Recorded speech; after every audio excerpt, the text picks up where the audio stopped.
ओम शांति।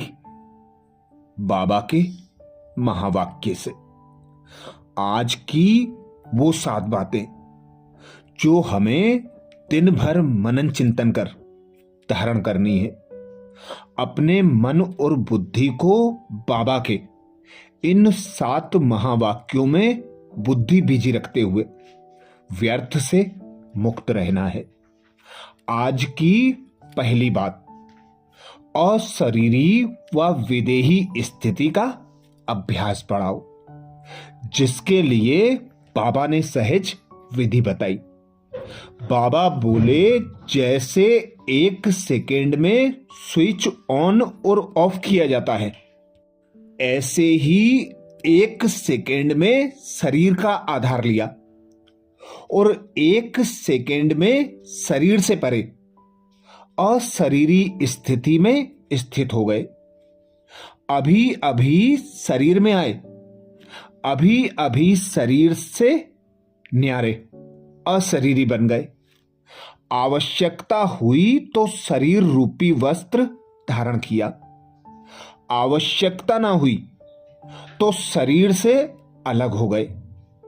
यह प्रैक्टिस करनी है।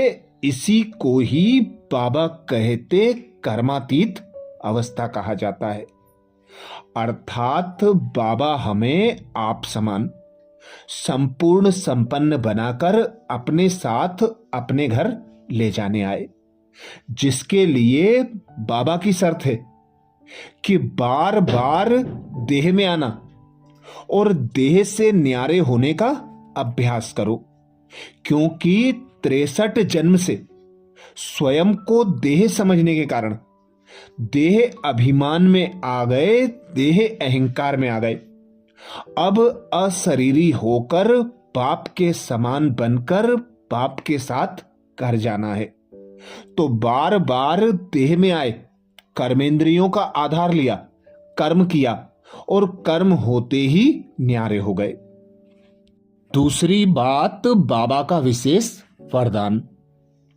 बाबा ने सहज संपन्न भाव का वरदान दिया, जिसके लिए बाबा कहते हैं, स्वयं को विश्व सेवा के प्रति अर्पित कर माया को दासी बनाने वाले सहज संपन्न भाव।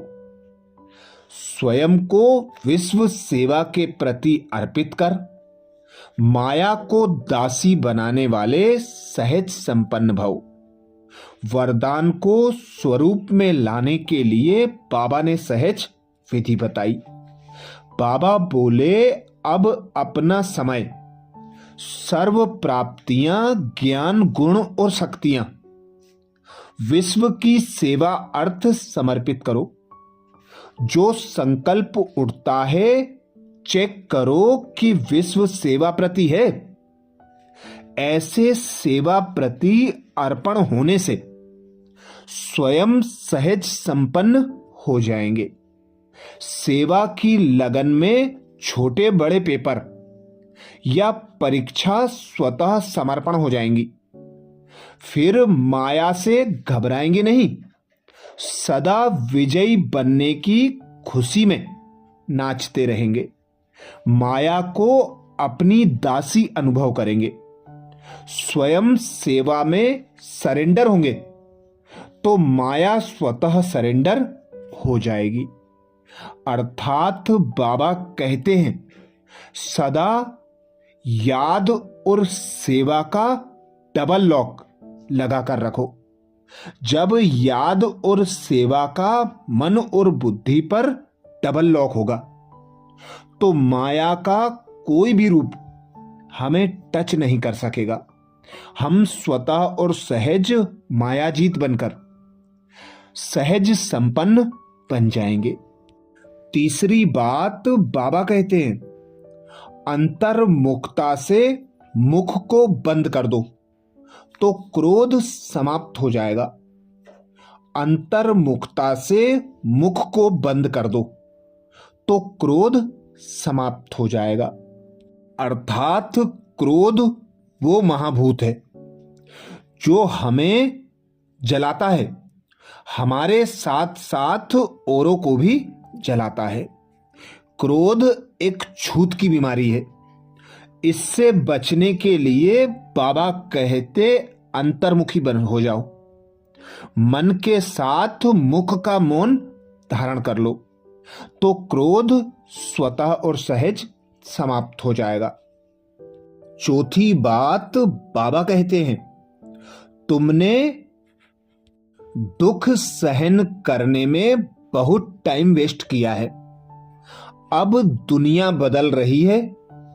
तुम बाप को याद करो, सतो प्रधान बनो तो टाइम सफल हो जाएगा। मीठे बच्चे, तुमने दुख सहन करने में बहुत टाइम वेस्ट किया। अब दुनिया बदल रही है। तुम बाप को याद करो, सतो प्रधान बनो तो टाइम सफल हो जाएगा। पांचवी बात जिसके लिए बाबा ने प्रश्न किया, 21 जन्मों के लिए लॉटरी प्राप्त करने का पुरुषार्थ क्या है?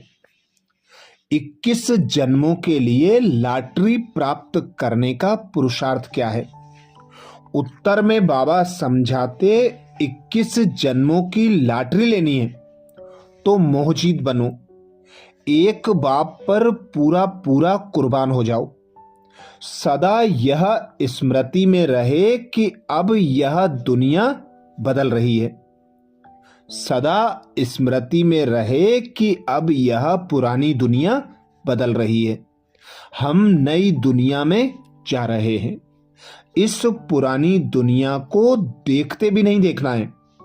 सुदामा मिसल चावल मुट्ठी सफल कर सतयुगी बादशाही लेनी है। छठी बात धारणा के लिए बाबा कहते, अब इस शरीर से कोई भी विकर्म नहीं करना है। ऐसी कोई आसुरी एक्ट ना हो जिससे रजिस्टर खराब हो जाए। अब इस शरीर से कोई भी विकर्म नहीं करना है। ऐसी कोई आसुरी एक्ट ना हो जिससे रजिस्टर खराब हो जाए। सातवीं बात धारणा के लिए बाबा कहते हैं, एक बाप की याद के नशे में रहना है। पावन बनने का मूल पुरुषार्थ जरूर करना है।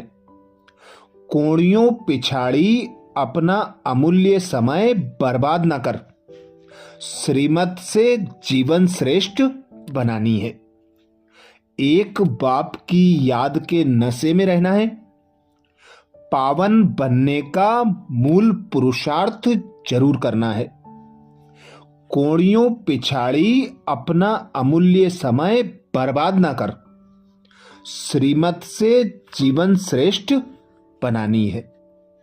अच्छा, ये विशेष महावाक्य 13 नवंबर 2025 के महावाक्यों से है, जो हमें दिन भर मनन चिंतन करते हुए इन्हें अपने स्वरूप में धारण करते हुए अपनी दिनचर्या में प्रयोग में लाना है। अच्छा, ओम शांति।